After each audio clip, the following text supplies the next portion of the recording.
Wananchi, habari za asubuhi. Mko poa kabisa bana. Leo asubuhi ya tarehe 27 mwezi wa 3 2025.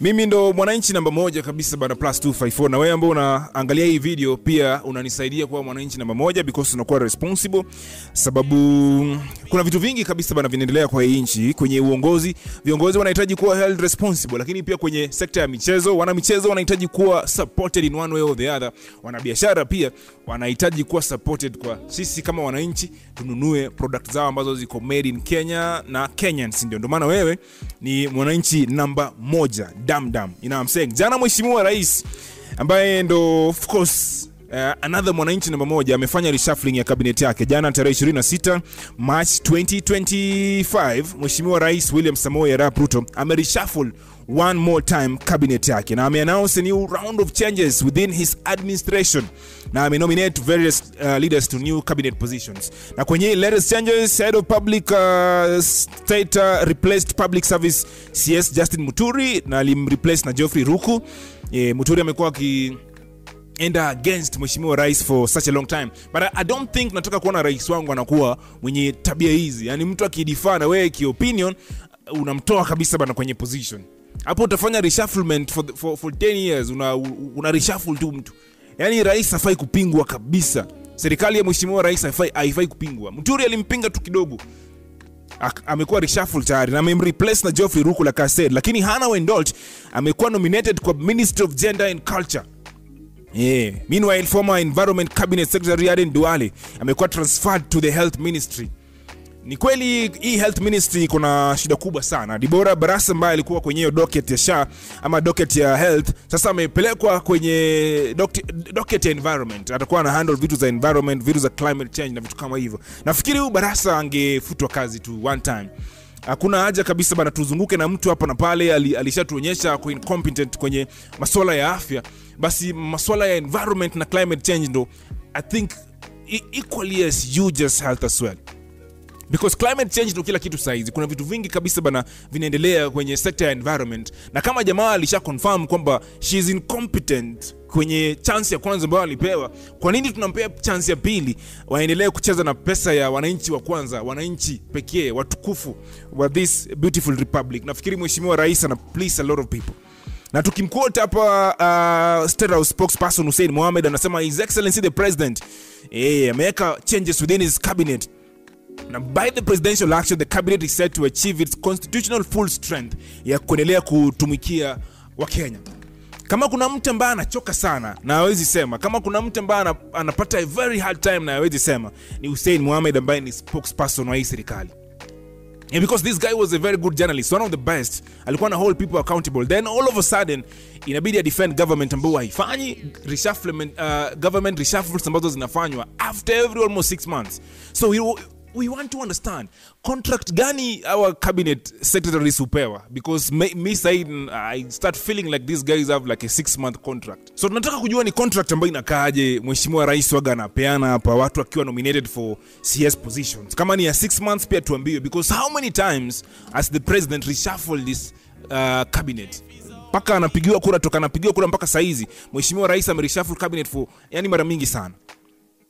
So ina point at kitu moja, anawapa kazi watu ambao hawezi kufanya kazi, ama anawapa kazi kwa inaitwa probation period fulani hivi, wanaangaliwa kama wanaweza.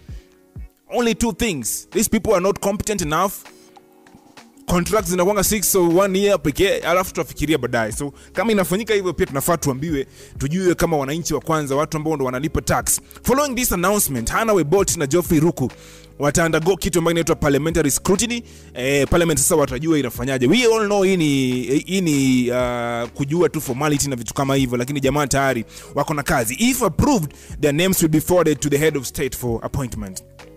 Mheshimiwa atasign kabisa bana pale vitu vikae vizuri. You know what I'm saying? So the biggest focus ni huyu mama ambaye alikuwa anashikilia sekta kubwa kabisa bana, sekta ambayo wananchi wengi wamecomplain about, sekta ambayo a friend of mine Isaac Aizo Cheruo 254, my brother kabisa toka huko Mount Elgon, I think 2 weeks ago alipeleka mtoto wake hospitali na akaambiwa kabisa kwamba haizi hudumiwa under hiyo SHA haifanyi.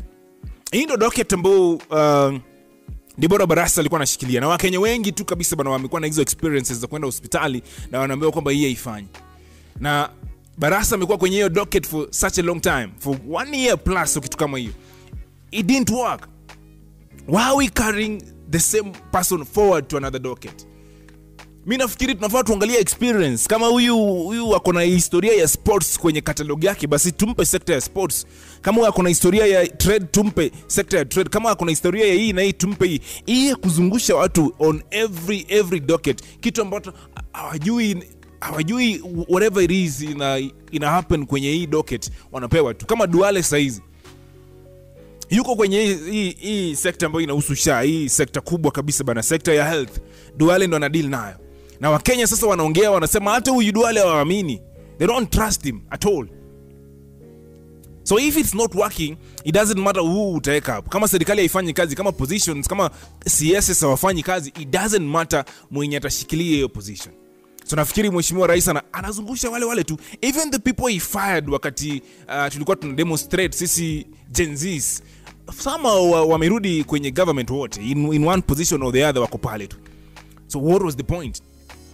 So nafikiri wananchi wana deserve kujua, na wananchi wana deserve kabisa bana kumhold accountable Rais Mheshimiwa William Samoei Arap Ruto. So wewe tumia sauti yako vizuri, call for more responsibility, call out whatever unafaa ku call out. Hiyo ni role yako kama citizen.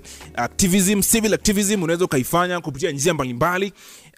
Even though inabidi uzingatie kabisa bana, usivunje sheria in any way, usimdisrespect mtu in any way, usitusi mtu in any way, lakini kuzusha unaruhusiwa kuzusha kwenye mtandao, na in person pia unaweza kuomba cheti mbalimbali ambazo zinakuruhusu kuhold your civic right ya kudemonstrate na kutaka uongozi bora kutoka kwa wananchi wako. Wananchi, hizo tu ni baadhi ya story kubwa ambazo tuko nazo leo asubuhi ya tarehe 27 mwezi wa 3.